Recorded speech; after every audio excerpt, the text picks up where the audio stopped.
This is a Main Hustle Media podcast.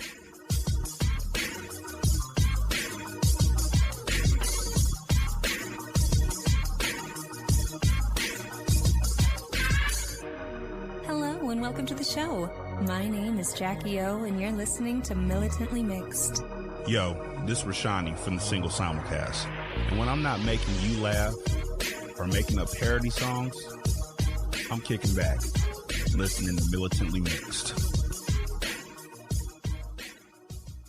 Main Hustle Media podcasts are recorded on the ancestral lands of the Chumash, Tongva, Hohokam, and Yucateco Maya people, and we wish to pay our respects to the people of those nations, both past and present.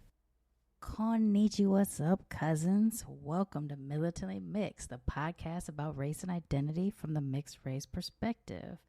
I am your sir, auntie, Sharmane Fury, a.k.a. the Blasian Blurred, the busiest mixed race, bi-gendered, bisexual, polyamorous, atheist, comic book nerd, cat mom, expat, and two-time Asian American Podcasters Association's Golden Crane Award-winning podcaster in this podcasting game.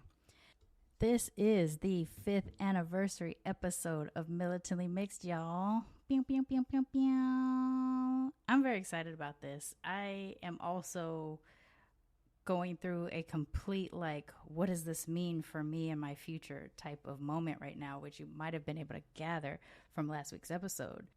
I know that when I pressed record on Militantly Mixed, I was excited about what I was working on. And I think I knew after about the 7th or 8th or 9th episode that this was something I really wanted to do. Having this opportunity to speak to mixed people from all over the world about their own personal mixedness has been such a joy and so exciting for me. And it's just absolutely changed my whole life.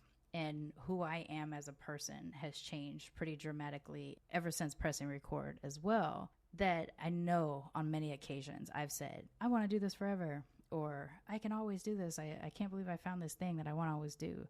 And even as I said that, I think I believed I had intended that. But you still hit a milestone like 5 years, and it pauses you. And it makes you go, how the fuck did I do this? How did I start this thing and keep doing it? Or maybe that's just how I am. Because as I've talked about before in the past, I do suffer from this familial disease of a lot of creativity and passion and just losing motivation and or listening to imposter syndrome and just giving up and moving on to something else, which I've suffered my whole life. And somehow I managed to fight through that inclination to move on, to quit, to give it up, to believe I wasn't the right person for this gig. And I did it. And not only did I do it, I've done it now for 5 years. I've won awards for this show. I've had articles written about me and about this show. I have traveled and spoke at different institutions because of this show. This show has opened up doors and opportunities that I never would have had if I decided to quit or never to press record. And I'm so grateful that I've had people to do this for. I guess. I mean, I think I could have done it for myself. My other podcasts aren't nearly as popular as Militantly Mixed, and I still do them because I enjoy doing them. But with Militantly Mixed, it's not just that I enjoy doing them. It's that it is also useful and helpful for others and giving me an opportunity to find a way to serve my community, which is the Militantly Mixed way. It's something I'm just so grateful for. So coming up into the 5th year anniversary episode, and I know not all podcasts mark their anniversaries in big ways, but for me, it's always important. And part of that is because I do suffer that it's not working out, just quit, or you're not the right person for this thing, quit. For personal projects, mind you, I can do anybody else's project all the way through full steam, no problem. But when it's something that's important to me, in the past, I've almost always been derailed, allowed myself to get derailed. But that didn't happen with Militantly Mixed, and Militantly Mixed is literally the first thing that I ever pushed through something for. And so now it's a lot easier for me to try new things because of how successful I've been doing Militantly Mixed. So I've been racking my brain for the last few weeks of what to do for the show. I've had ideas, actually, throughout the whole of 2023 so far. I've had ideas of different things I want to do for the show, and this is actually pretty common. Every anniversary year, I've had this same type of thing going on, and the ideas that I usually come up with are either I don't have time to do it, I don't yet have the skill set to do it, or I don't have the budget to have someone else to do it for me. And so every year I end up doing something a little bit different than what I actually want to do because time, budget, skill set. This year was no different. My time, although slightly more free because there's no other job that I have, I'm living in a different environment where time just is so different here, that a lot of time can go by without me getting something specific done, or I'm focusing on one of the other projects and things like that. So time, I didn't necessarily have time to pull off the idea that I originally had. Skill set, I have the skill for some of what I want to do, but not all of what I want to do. And so ultimately, I would have had to get external help to be able to pull it off. Budget, y'all know I'm always begging for money to keep this show going. So who am I to sit there and be like, hey, while you're donating for the show and donating to the Be Your Mix That Self Anthology, could you also donate to my little idea that I have for my 5th anniversary episode? Nah, that ain't happening right now. And until such time as I start racking stacks on advertisements and other opportunities for this brand, I still got to do things the way I do it. Solo main. That's how the show started. That is how the show is still going 5 years later. And yet I still have a fairly large audience for a niche podcast and a podcast that's lasted 5 years. So you can't tell me shit. I'm really proud. I'm really proud of this thing. And I'm really grateful that there's other people besides just myself that appreciate Militantly Mixed. I'm really proud of this. But it wasn't my intention to cry all the way through this 5th anniversary episode. So give me a moment so I can suck it up and get into what I want to do today. I'm really proud of this thing.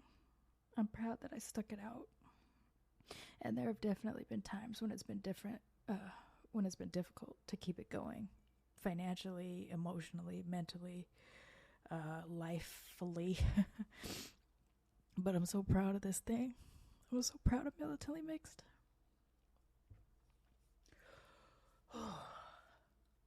I'm actually going to press pause and come back when I recover. Hold on.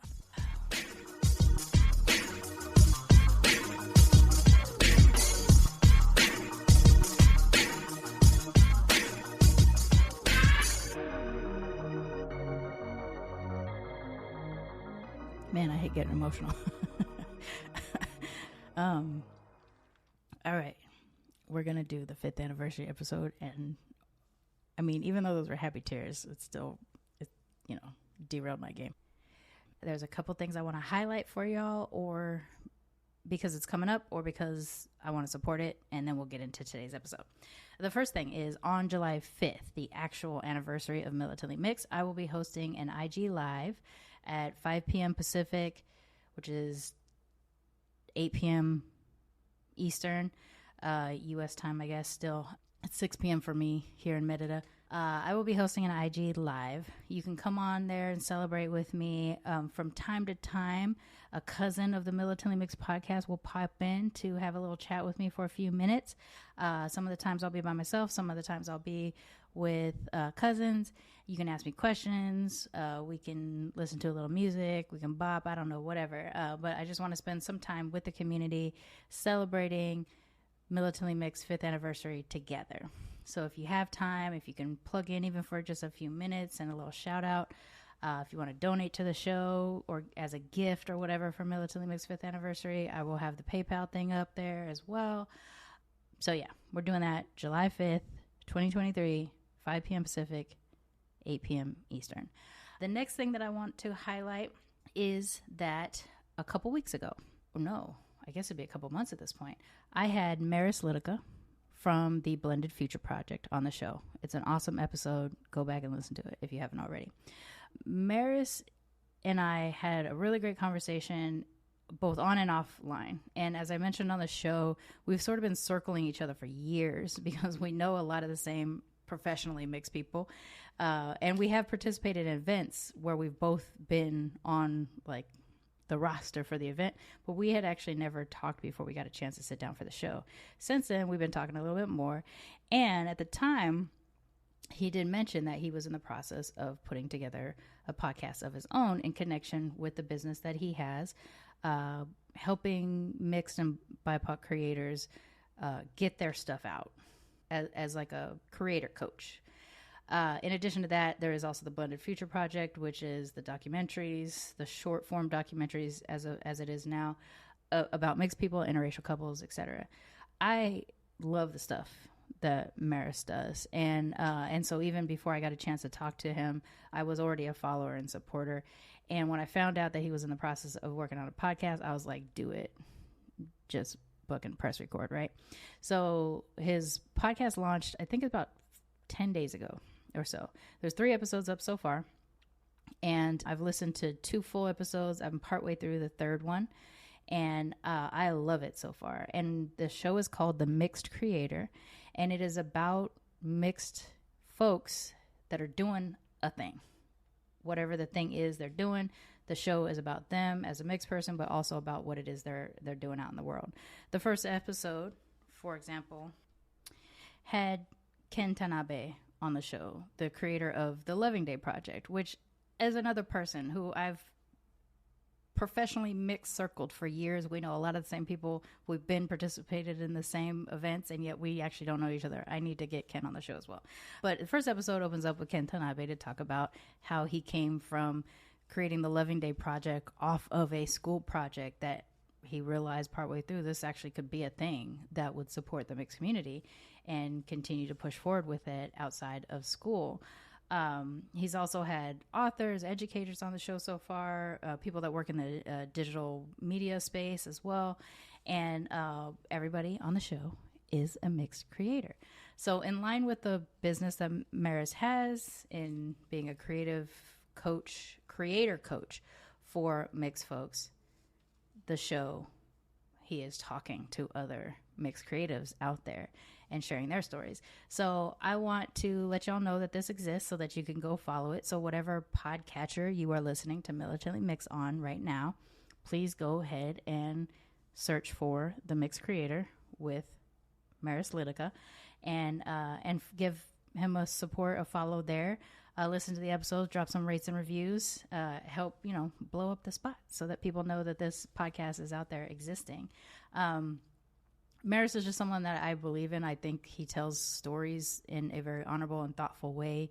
He really cares about sharing the story, sharing the story. And I really appreciate him. So I hope that y'all go ahead and support his podcast as well, because he's dope and he does dope shit. So, yeah. And last thing before we get into the actual meat of today's episode, the only detail I have is when it's going to happen so far. But we're going to get into it next week when I share it, more information about it on next week's episode. I just want you to kind of have it in your brain. I will be doing an IG live again with Mixed Race Mama, aka Ria Maya Kur. We are going to be talking about different aspects of racial identity between those who grew up in the U.S. versus those who grew up in the U.K. And since Ria is from the U.K. and I was born in the U.S., but I have British family, we communicate really well. So we have a bunch of fun together, and we decided we want to keep that ball rolling. So we're going to host a IG Live together. I think because of our time difference, it'll be daytime in the U.S. and it'll be nighttime in the U.K. I'm going to put some more information out about that next week, but I just want to let you know it's coming and we're working out the details now. But don't miss it because we're fun together. I really enjoy Ria. It's a lot of fun.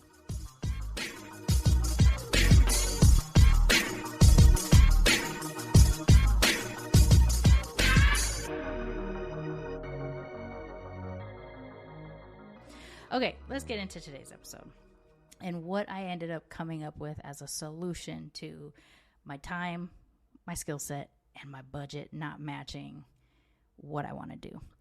You may have been hearing more and more about this lately, the ChatGPT. It's an AI software that allows you to feed in information, ask questions, etc., and it either spits out research information for you, probably answers your question, or very politely will tell you that it doesn't have enough information. And I started fiddling with it a couple weeks ago, and I've discovered ChatGPT works really well for me as a organize my thought thing. I'm sure there's absolutely ways that you can abuse this software, but for me, what I found is that if I feed it information about something I want to do, it will help organize it in a way that is clear and makes sense and allows me to do the thing that I need to do. So if it's about planning an event, I feed it information, what I want to do, and it kind of spits out an outline for me of how to go about that. And so as I've gotten older, what I've noticed is that I'm a little more scatterbrained than I've ever been in my life. I used to be far more organized, and I believe I was a good multitasker in the past, but now I'm not 100% sure that was the case.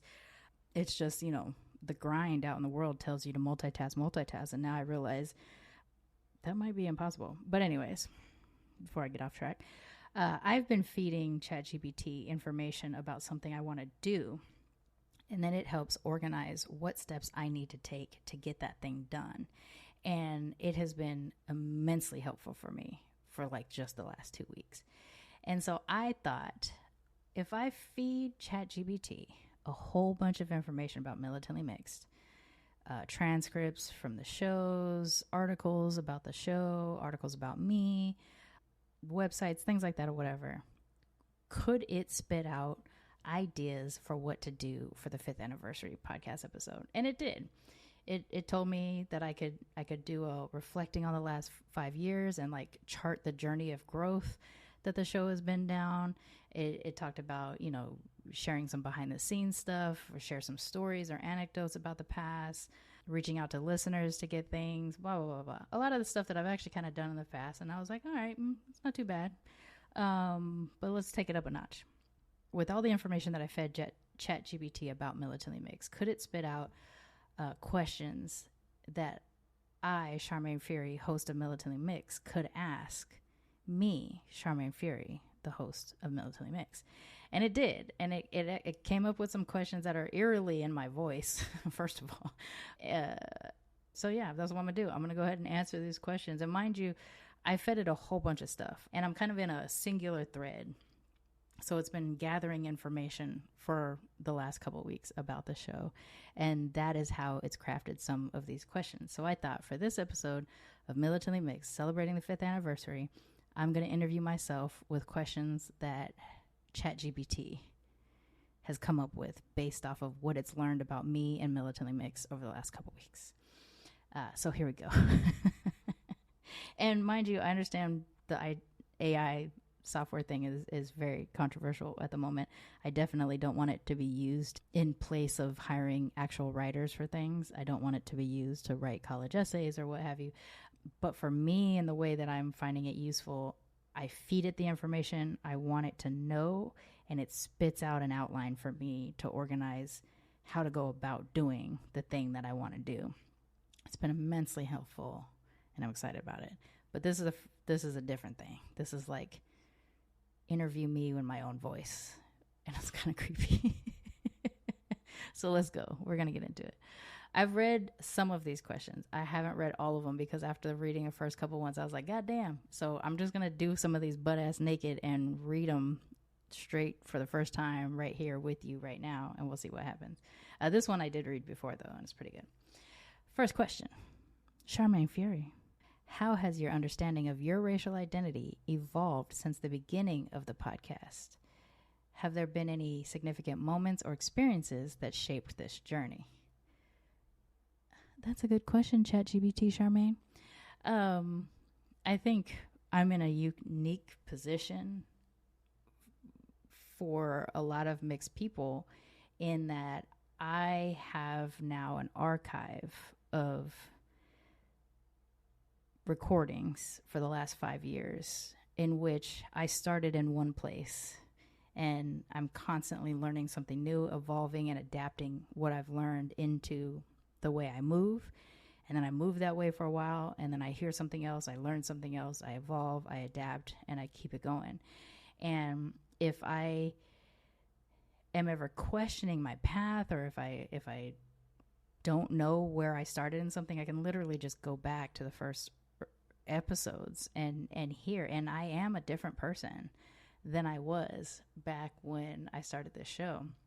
And there's a lot of things that I did or said in ignorance before being exposed to other mixed people who had different experiences from me. And I've been able to, I didn't know that, absorb the information, process the information, maybe even do some research in some cases I've had to do, and then adapt the new information into the way I move. And I will say that that process has gotten quicker than it was in the beginning. Because in the beginning, there was a lot of that thing that we naturally do when we learn that we might not necessarily have the right idea about something. You get kind of defensive and you block the ability to learn for a little minute there, you know. But now I'm so used to constantly learning new information about what it is to be a mixed person, I'm able to adapt that stuff a lot quicker. So I guess what I would want to say is the understanding of my racial identity has evolved from being a person that had a very monolithic belief that all mixed people experience these very specific things. And what I was actually doing there was focusing on my own mixed race experience. And it's so crazy that I even moved this way to a degree, because I always knew my brother and I had different experiences as mixed people, and we moved differently and we identified differently.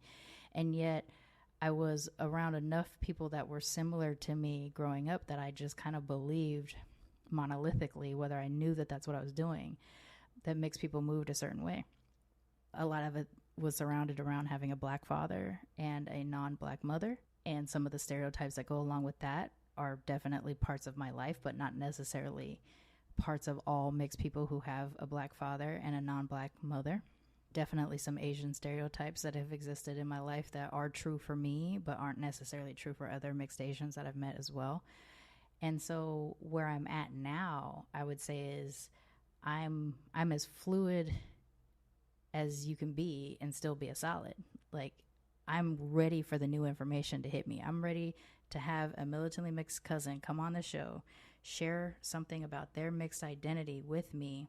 It'd be something totally different from my experience, and me go, and start to process that and adapt it into who I am today. When I started the show, I was a black girl that happened to be mixed. Well, I've said this a couple different ways. When I started the show, I was a mixed girl who happened to be black, in the way that ever since I left Long Beach, I had to be a mixed person. Because when I left my neighborhood, people couldn't tell what I was anymore. And so I had to learn how to maneuver as a mixed person as opposed to maneuvering as a mixed black person.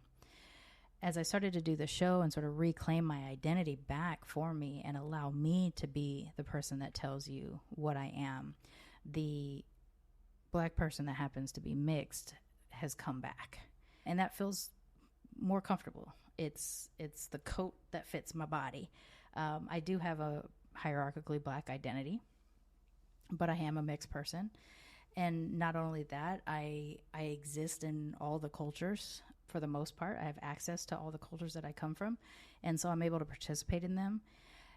What has changed, though, is my Asian identity. I now have a stronger comfort in expressing my Asianness, or more specifically my Asian Americanness, even more so than my Japaneseness, because I've now found myself in spaces in which I'm being welcomed as a Asian American who happens to be mixed versus a not enough Asian. And it has given me a lot that I didn't have from childhood, because I had to hide that I was black from my Asian side. So now I feel like a more robust black Japanese mixed person than I was when I started this journey. And it would never have happened if I didn't have access to Militantly Mixed. If Militantly Mixed wasn't what brought me to the dance, I wouldn't have had access to a lot of these mixed spaces, mixed black spaces, mixed Asian spaces, black Asian solidarity spaces, etc. And I think for the second question, any significant moments or experiences that shaped this, where the Asian identity has been reformed. It came off of getting a combination. In 2020, I received the Asian American Podcasters Association's Golden Crane Award for Best Logo. And what was crazy about that at the time was I had just changed the logo about 5-6 months earlier. The reason why I changed it is because the example of the Japanese flag that I was using in the back of that logo was from the Japanese naval ensign flag, which what I didn't know at the time was just a flag that I liked and a flag that was around my house growing up. And it's in a lot of pop Japanese art, is the flag that was flown during Japanese imperialism across Asia. And so that flag in Korea, in the Philippines, in Vietnam, in other places, China as well, was a symbol of oppression. And I was not aware of that.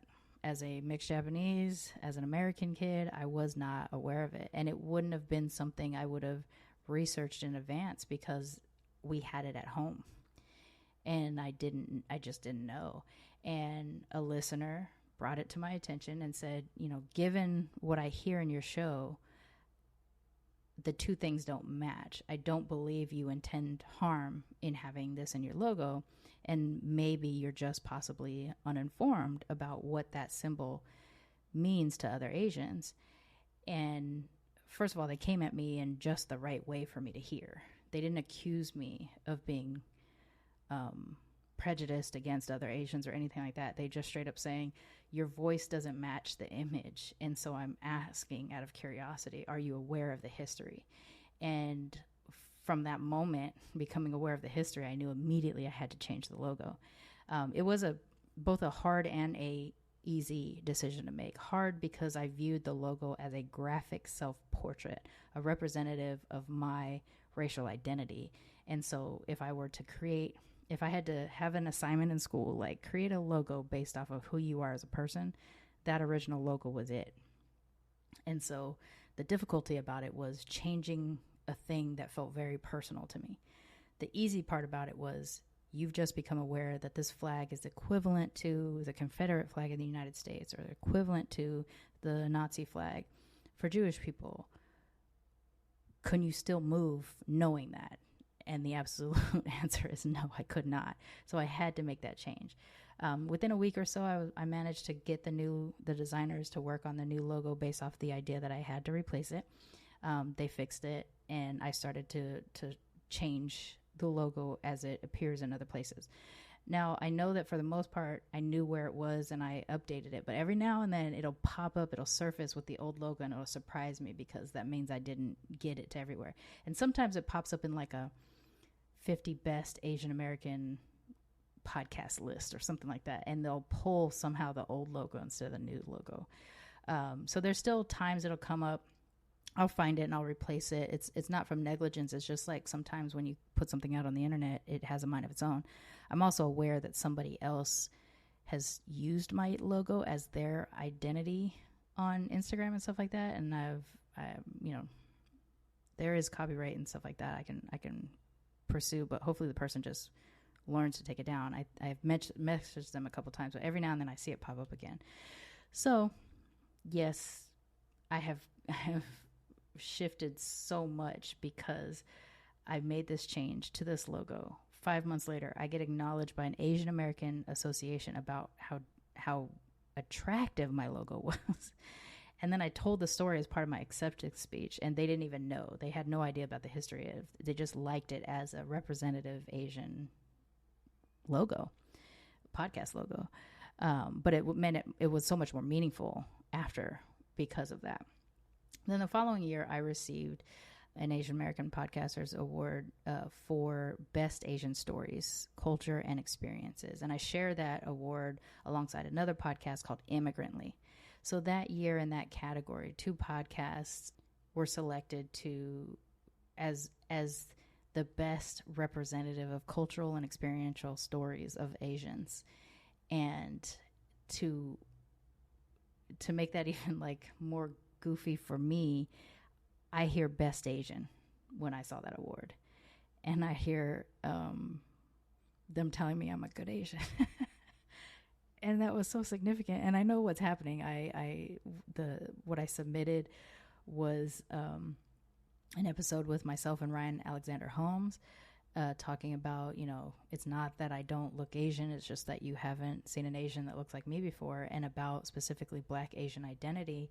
And for that to be one of the podcasts that were selected that year, the other podcast, Immigrantly, tells the stories of Asian Americans, or Asian immigrants to America. And the fact that we both were awarded for representative of Asian stories in America was very important to me. And I understand why it was difficult to choose between the two of us. I've listened to the podcast as well. For just a solo winner, I understand why that was tough, because we were shedding light on aspects of Asian American identity that not all Asians talk about or isn't widely talked about. And so that was a very significant moment in shaping my journey towards acceptance as an Asian. In both the acceptance speech and the interaction afterwards, because these were virtual events during COVID, people were telling me, because of something I said in the speech, people were telling me, you are Asian enough. You're Asian. Like, you're not half, you're not a quarter, you're not part. You're Asian. Be Asian. It's fine. And getting that sort of community acceptance, given that I hadn't even experienced that in my own family growing up. I'm accepted as Sharmane. I'm not necessarily accepted as Japanese Black Sharmane, It really changed how I viewed myself as a mixed Asian at that point, and that was very significant for me. Next question, ChatGPT Sharmane. Reflecting on the past 5 years, what have been the most memorable episodes or interviews of Militantly Mixed, and how have those conversations influenced your perspective on race and identity? I tend to bringing up some of the same episodes a lot because of how much of an emotional impact they had on me as an individually mixed person. Obviously, the first episode 1 with John Corbin, he says something to me that rocked my whole foundation of what I thought it was to be a mixed Black person. And that is why that episode ended up being the first episode. And what he says is, I found myself fighting to be seen as white. And that was something that I could not identify with. I couldn't relate to in any way, shape, or form. As a mixed Black person, I couldn't imagine wanting to not be Black. And in having a longer conversation with him, I understood what he was experiencing. He grew up in Canada with his white Mennonite mother. They can trace their Mennonite heritage back. I believe at the time it was like 9 generations or something. But that's the parent he grew up with. So he's in a very white world, and he lived in a very white area of Toronto. And his Guyana father wasn't always present. And so he didn't have a Black identity, and yet he was being viewed as a Black person. And so he had such anxiety about entering Black spaces and feeling like an imposter because he didn't have an identity that was backed up with experiences. Father taking you to the barbershop, having Black family around, etc. He didn't really have that. And so it would have just been so much easier for him to grow up appearing more white, so that he could move in society without having to answer questions that he didn't have answers for. And he was one of the first 7 people that I interviewed before I released an episode. And what I was doing was I was doing these research interviews, and where I was connecting with people online, and I was like, would you come on and chat with me for about an hour, just so I can get an idea of what I could do to create a mixed podcast. Because at the time, like I said, there were no active mixed race podcasts. There were only dead podcasts that were at least a year old or older. And so I didn't really know what would the world want out of a mixed podcast. And so I just started having these conversations with people, and I was recording them. And then he was the 7th person in a row that I spoke to. The first person just exploded my world, and I cried for hours because I'd never had a conversation with a non-family member mixed person like I had with the first person. And that person was Jules, who ended up being, I think, episode 7 of Militantly Mixed. The 7th person in this run of interviews was John Corbin. And when he said that thing about fighting to be seen as white, it clicked into place what Militantly Mixed was going to be. Militantly Mixed was going to be just conversations with me and another mixed person, because we don't get to see anything like that. And I remember turning off that interview and going, oh, this is what the show is. And so I just reached back out to a lot of those first 7 people, and I said, could I do one with you now that I know that this is what I'm going to do? And with John, I did have a couple conversations and recording, but I think I ended up using the first discussion that we had. I actually don't remember now that it's been 5 years. And if it was the second conversation we had, I think he worded it differently the first time, but it was still significant enough for me to realize this is what I had to do with the show. But when I heard, I felt like I was fighting BCM's white, it just smacked me in the face with, what? Everything that I thought about mixedness is different because 2 of us don't have the same way of moving. And I knew that that's what this show was going to be about. So, I mean, right off the gate, I have 2 of the most memorable and influential conversations of my life. And they made it onto the show in different kinds of ways later on. Jules, the Raised by Rap episode, for me, it was the idea of being a Black presenting mixed person and the different kinds of invalidation that he received growing up. And on a daily basis, that some of it I could relate to, even though I didn't have a more obviously Black appearance, but some of it was surprising too, because in my eyes, again, I'm thinking if I could just look Blacker, I won't have to answer so many questions. I'll be a lot more comfortable. And here he was, what I thought I wanted, and he was experiencing the same exact invalidation and discomfort. If I just looked more mixed, people wouldn't think, XYZ about me. And so early on, those 2 were very significant moments for me. And I go back and talk to Jules and John ever since because of how significant they were in altering what I thought Militantly Mixed was going to be. Not even altering, helping me find what Militantly Mixed was going to be. Because I knew I wanted to have conversations about mixedness, but I didn't know how those were going to play out until I just started to record regular ass conversations. And in the end, that was absolutely what needed to happen. My perspective on race and identity is, like I said in the early question, it's able to change on a dime now, and not in a way that's like, oh, you don't really know who you are. It's really in a way, because there's still a through line of who I am. I'm always hierarchically mixed. I'm Black and then Japanese and then British. There's certain things about me that always stay the same, but what is able to be fluid is how I view myself versus how others view me, and how I let that influence me or not let that influence me. And that wasn't a tool in my toolkit until doing Militantly Mixed. And the third question, ChatGPT Sharmane. As a Black Japanese American currently living in Mexico, how has your experience of racial identity been influenced by your surroundings? Have you faced unique challenges or discovered new insights in this multicultural context? This is probably one of the eeriest questions that it came up with, because I didn't tell it to ask me this question. I just fed it a whole bunch of information. AI is going to take over the world, y'all. I am definitely not struggling. I'm going through something as a Black Japanese American living in Mexico, for sure.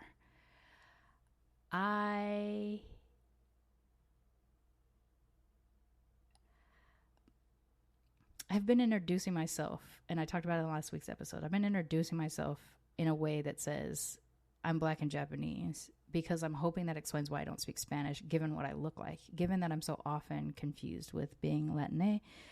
I need people to understand I'm not a no sabo kid. It's not that I don't speak Spanish because my family assimilated into American culture. I don't speak Spanish because I don't have a Spanish origin. I don't have, as a language, I don't have a Latine origin as an ethnicity. And every time I've said that, I've been or I've been directed somewhere else, or been told that's not important. And out of context of what the culture itself has, I was thinking, how are you telling me that my racial identity is not important? But what's happening is that race is such a sensitive topic here that they don't talk about it publicly, and they more unite behind the national ideal of being a Mexican. And I imagine that's very difficult for people who have more of an indigenous identity or a mixed identity here, because they want to uphold those things, and yet they live in a culture that's they're being told not to talk about that. And me as both a foreigner and a person who is multiracial, the thing that they value more about my presence here is that I am an American, not that I am a Black Japanese American. And so while I do determine my own identity, and I have no problem there, it's not making me question my identity as a Black Japanese person. What it's doing is my interactions aren't happening the way that they're happening because I'm a mixed person, because I'm a Black and Japanese person. The interactions that I'm having here are because I'm an American. And that's the thing that is sending me in a bit of a spiral, because while I was born in America, I don't feel like I move with an American identity. I feel like I move as a Black Japanese person who has sort of a second-class citizenship in the own country that I was born in. But here, I'm granted first-class American citizenship in Mexico. And that comes with some ickiness for me. It comes with some issues of classism, which also, of course, comes with issues of racism and stuff like that. But in the way that I don't have the context for how they deal with racism here quite in the local understanding of it. I mean, obviously, it's not that I don't see racism. I do. There's absolutely colorism here as well. The treatment of the people that are more Maya identified definitely is different than how they treat other Mexican people here. It's not that I don't understand that it's there. It's that I don't understand it yet because I'm not from here, and I need to have more conversations about it. And people aren't as willing to have conversations about it. So the unique challenges I'm having is how do I move as an American foreigner in Mexico versus a Black Japanese person? And I don't have the answer to that question yet. But it's definitely been a significant shift for me. And it wasn't something that I could quite anticipate in the way that it's happened so far. So catch me next year and I'll be able to answer that question probably a little bit better. I didn't realize I was going to take so long to answer some of these, so I'm not going to do all 10 of them, but I'm going to do a couple more of these because they're fun. So the fourth question, can you share a specific instance where your podcast had a positive impact on someone's life or initiated important conversations about race and identity? And how did that experience make you feel? This is actually a wild question. Again, I didn't feed it this stuff. It's just asking me this based off of my voice, which is kind of crazy. Early on, the significant instances of positive impacts had to do with people telling me that I was validating them as mixed people. And while I didn't sign up for that role, it took me a while to understand I was going to have that role as a unofficial validator. Or accidental validator, I think is what I used to call it, because I was one of the few forward-facing, public-facing mixed people talking about this kind of stuff. Because again, at the time I started the show, there was no other active podcast about mixedness going until Some Kind of Brown, which follows Militantly Mixed by a couple weeks to a month. But even then, we were having different types of conversations, and people who followed me didn't know about her, and people who followed her didn't know about me yet until we found each other. And that's when people started to learn about two mixed podcasts that existed. And that was Natalie Evans, the host of Some Kind of Brown. So people would say, there was being a lot of tears in the beginning where someone would say, it's so nice to have someone, tell me it's okay for me to be mixed, or it's, thank you for like I would literally get emails like thanking me for validating their mixed identity, regardless of what they look like. They were either too white looking, too black looking, too Asian looking, too this, too that. Not enough of this, not enough of that. And just having a conversation with me where I'm constantly telling them, you're enough, you're mixed, it's fine. That was a big part of the first year of the show, honestly. It still happens. I'm not going to lie, it does still happen. But because mixedness is more widely talked about, it's usually like when I first heard your show, I felt XYZ about myself. But now that I've been listening for so long, or now that this is the first time I'm talking to you, I feel much more confident. But that first year, I'm literally the first mixed person they've talked to, outside of their family or at all. And that position of accidental validator was pretty significant in the beginning. It was uncomfortable for me because I didn't want people to need me to validate them, but I understood why I was the gateway to validation for people in the beginning. And, you know, in hindsight, I am glad that I served that purpose. But at the beginning, I was like, whoa, that's way too much responsibility. But now I understand why it happened. In later years of the show, and even recently, I think what's important is that we're creating a language. And so it's not just me, it's not just this podcast, it's all the other platforms about mixedness that's out there now, which I'm a major part of, I think, because of Militantly Mixed. People created podcasts because they heard mine. I've been told that by some of the creators of other podcasts. People have started posting about their own mixedness on their own Instagram channels or platforms because they heard there was somebody else out there talking about mixedness. And so while that wasn't something that I was intentionally doing or expecting out of starting the show, really I started the show because I selfishly wanted to talk to more mixed people. The byproduct of doing that was people did get a little bit more confidence in representing themselves as mixed people publicly. And now we have language. We have new words to describe what we experience as mixed people. And that's the thing I'm the most excited about, because there are words we use now to describe ourselves, or there's ways of talking about ourselves now to describe ourselves as mixed people that did not exist when I started the show. And that's dope. I'm so glad that we have that. I'm going to look for a couple more. And again, now I'm in the section of where I haven't read them yet. Fifth question. What are some of the key lessons you've learned as a podcaster over the last 5 years? How has podcasting medium allowed you to explore and amplify mixed race perspective in unique ways? I think the most unique way was that we were talking about it for the first time publicly. In the past, if there was some kind of mixed representation, and let's use the Cheerios commercial, for example. Everybody knows what we're talking about when we say the Cheerios commercial here in the United States. It was one of the first times there was a commercial that was in your face about an interracial couple having a mixed race child. There was a mixed biracial black and white child eating cereal, having conversations with her white mom, and then in the other part, having conversations with her black dad. The funny thing is they never put the parents together in the scene, but depending on which commercial you were either watching her with her white mother or her black father. And that sent shockwaves through the world. Oh my gosh, an interracial kid, or, you know, interracial couple, mixed kid, and stuff like that. Those were always created by people that weren't us. And in doing Militantly Mixed, people were hearing about mixedness from a mixed person, which is why my introduction has not changed from the beginning. A podcast about race and identity from the mixed race perspective. It was important to me that people heard about us from us, or that we heard about ourselves from us. More importantly, that we heard about ourselves from people like us. And then the secondary benefit is other people, monoracial people, could hear about us from us versus what their idea of us is. So that those things that some of us heard growing up, oh, you think you're cuter than me, you think you have better hair, you think yes, you think that, you think this.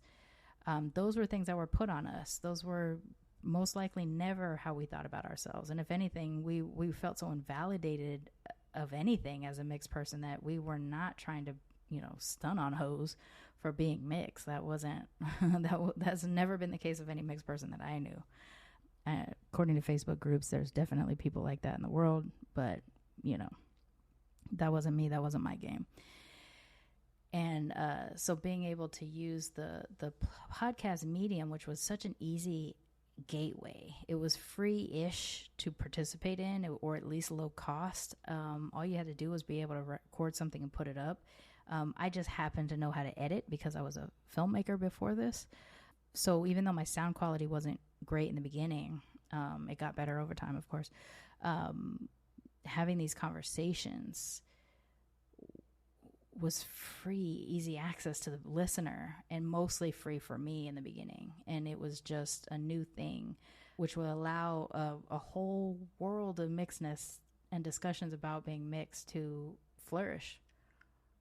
Because if I had the budget, I would have been making documentaries. I would have been making fictional narrative movies about mixed people. That was what I wanted to do. That's what I went to film school for.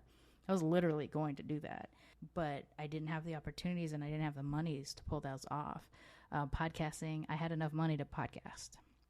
And so it was an easy way to amplify mixed voices and my own mixed perspective, because it was such a low barrier thing to enter. So some of the key lessons that I've learned as a podcaster is the thing I always tell people: press record. And that could be anything. Whatever the thing is you want to do the thing that makes it happen. If you want to be a writer, write every day. Even if it's garbage at first, just write. I wanted to be a podcaster. My episodes weren't garbage, but they weren't great. They weren't great they weren't quite great sound quality. They were great conversations, but they weren't great quality, for sound and things like that. I didn't have all the tools for how to monetize. I still don't have the tools for how to monetize. I didn't have all the promotion marketing skill set or anything like that. I just wanted to record conversations and I wanted other people to be able to hear them. And podcasting made that easy.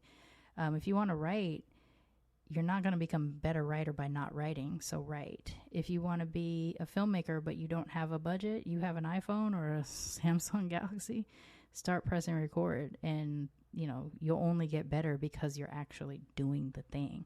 You want to be a better swimmer, swim every day. You know what I'm saying? Like podcasting and growing with this show taught me that if there was something I wanted to do, the only thing to do was to do it. Ain't nothing to it but to do it. That was how it was going to get done. And so I think I've become such a better podcaster. I'm certainly a better communicator because of these conversations that I get to have. And yeah, the key takeaway, if there's something you want to do whatever the free version of it is first. So you don't have to put so much money out while you're trying to learn. Just do the thing. Go to YouTube, whatever. Just do the thing. And eventually you'll get to a place of comfort that you can do this. Now, for me, I was learning while pressing record. I was learning on the fly.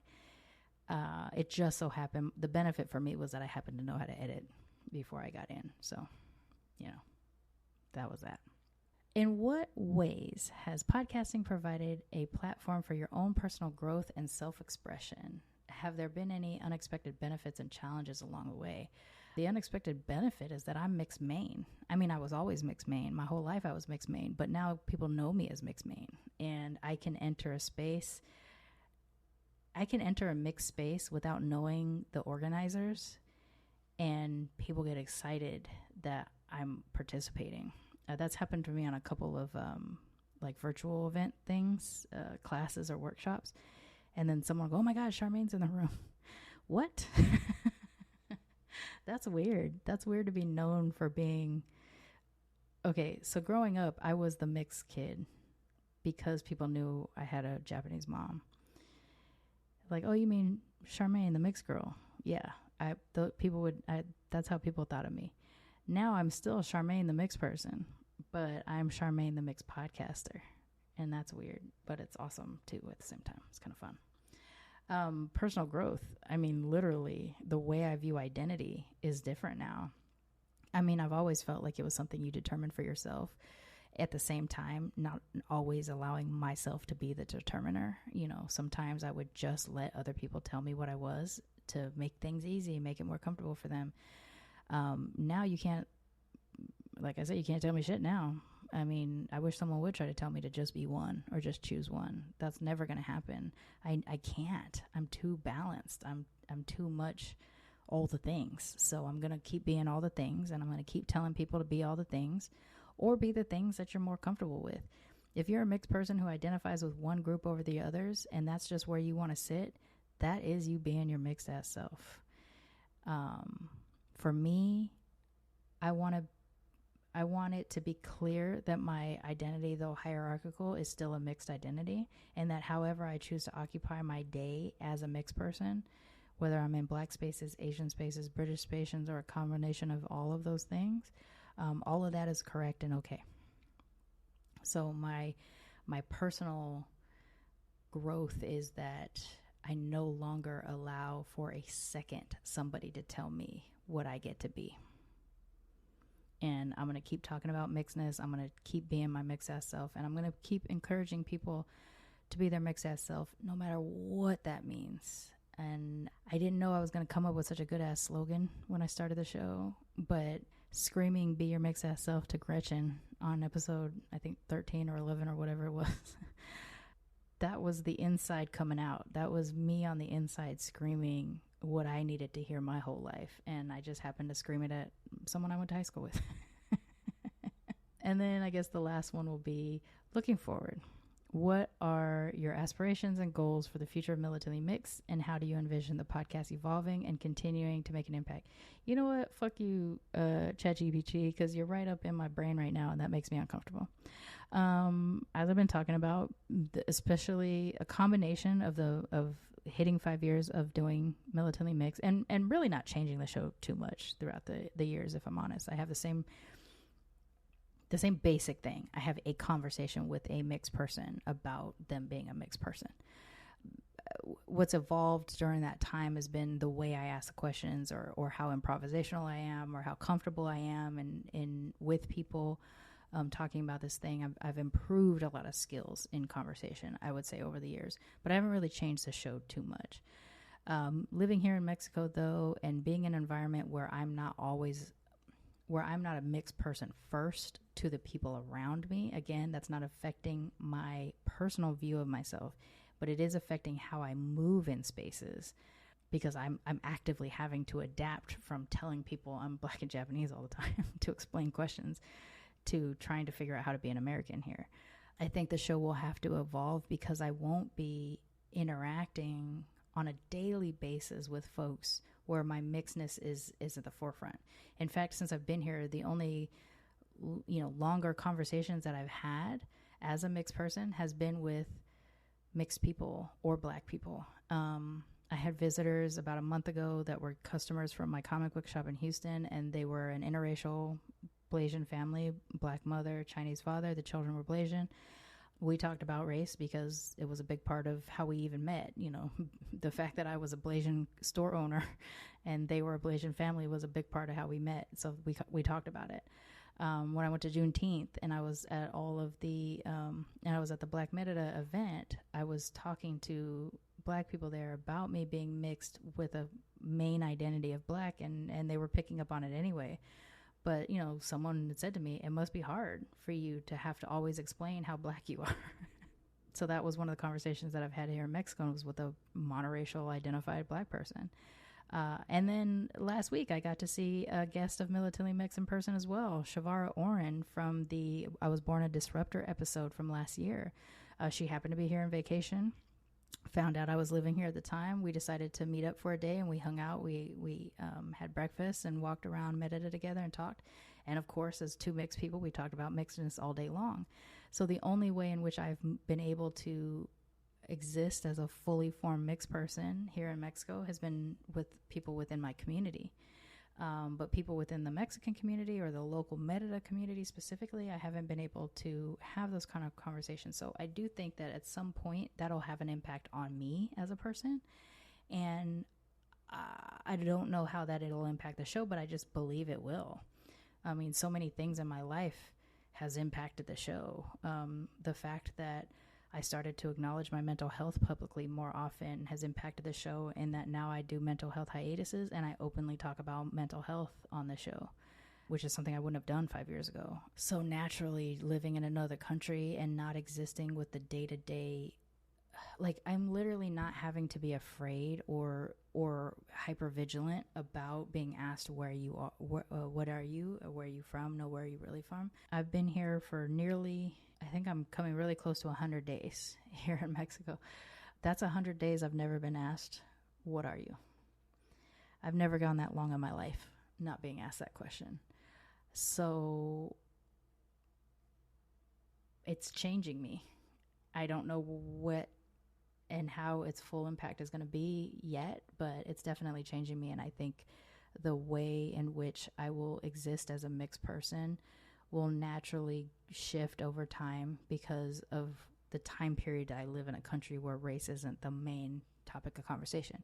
Now, if the next country I move to from here is a country that race is a major issue there, will I revert back to my old ways? Will I just evolve into a different version of myself? Absolutely. Both, probably. I don't know. But for now, I am trying to learn how to not be hypervigilant about waiting for someone to ask me what I am. And mind you, when I see American and British tourists, the hypervigilance peaks back up and I'm waiting for it. But I'm thinking that they think I'm Mexican. Unless they hear me open my mouth, to be honest, because that's what would have happened back in the States anyway. So yeah, stay tuned. I'll keep you posted on what my personal growth looks like as a podcaster.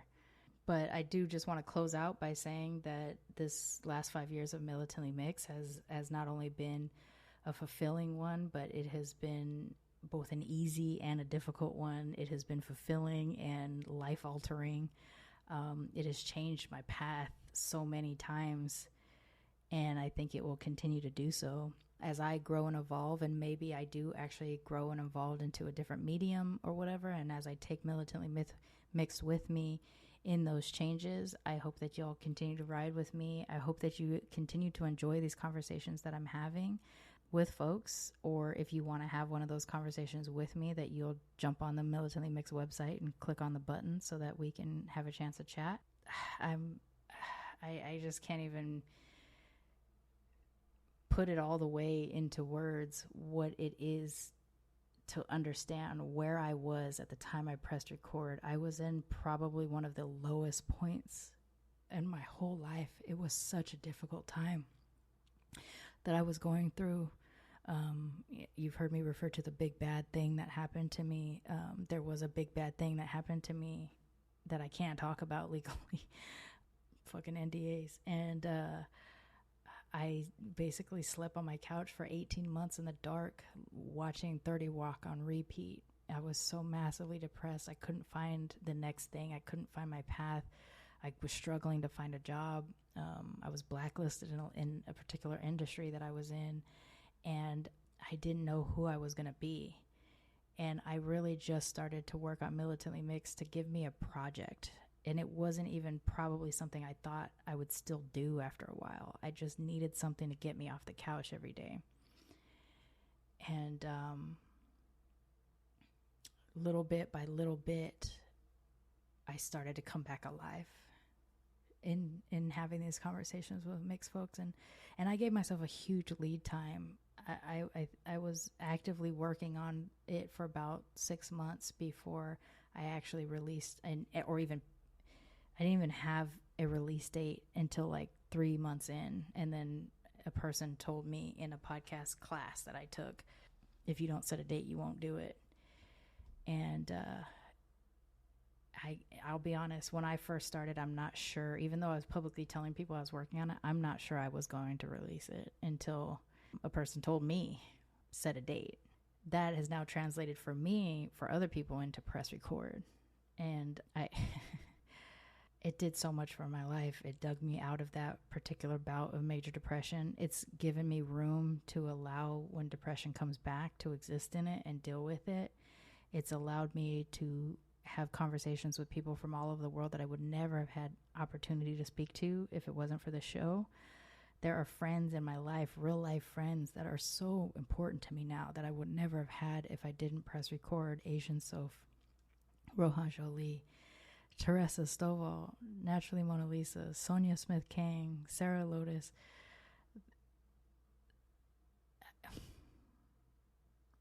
I get and I give to the community in a way that I didn't know was going to be possible before the community kind of existed. And it didn't exist until Militantly Mixed was started. So I'm so grateful. I'm so proud of this work. And I can't believe I didn't even use this whole 5th anniversary episode to really, really talk about Be Your Mixed Ass Self beyond mentioning yelling at it at Gretchen. But this show has given me the opportunity to be my mixed ass self in a way I would have never been able to imagine before. And I'm literally my mixed ass self all day fucking long now. And I wasn't like that before. I didn't get a chance to be like that. I didn't learn how to be like that until after doing this show. And so for that, and for all the cousins that I've developed over the last 5 years, with over 200 episodes, 200 discussions, not to mention the countless discussions I've had offline or at events or what have you. It's everything. And I'm so proud to still be here as Sharmane Fury, Militantly Mixed, even in my beginning origins as mixed girl main, before I started to express my gender identity to Sorority main, the whole evolution, the Blasian blurred. This has all been possible because I've been able to do this show, and I've been actually able to look into myself and deal with the things that I wasn't dealing with for myself. And none of that would have been possible without this show. So on that note, we come to the end of the 5th anniversary episode. Please make sure to tune in to the Instagram live on Wednesday, July 5th at 5 p.m. Pacific, 8 p.m. Eastern. I'm still doing that math. It's so weird. I'm still in the same part of the world, the same hemisphere, but time is so strange to me now. Keep coming back. Keep telling your story, listening to other stories. Come on Militantly Mixed if you'd like to by going to militantlymixed.com and clicking on that link to be a guest. The show doesn't exist without the cousins of the world, so thank you. Thank you to everybody for that. And on that note, don't forget, be your mixed ass self. Peace, y'all. Happy anniversary.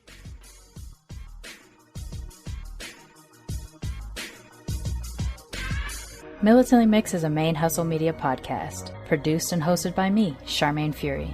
Music is by David Bogan the One. You can follow us on social media on Twitter, Instagram, and Facebook at Militantly Mixed.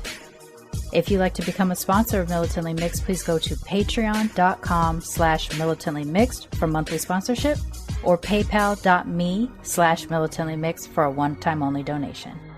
And if you like what you hear on Militantly Mixed, please subscribe, rate, and review on iTunes or wherever you listen to podcasts. And don't forget to be your mixed ass self. Main Hustle Media. Turn your side hustle into your main hustle.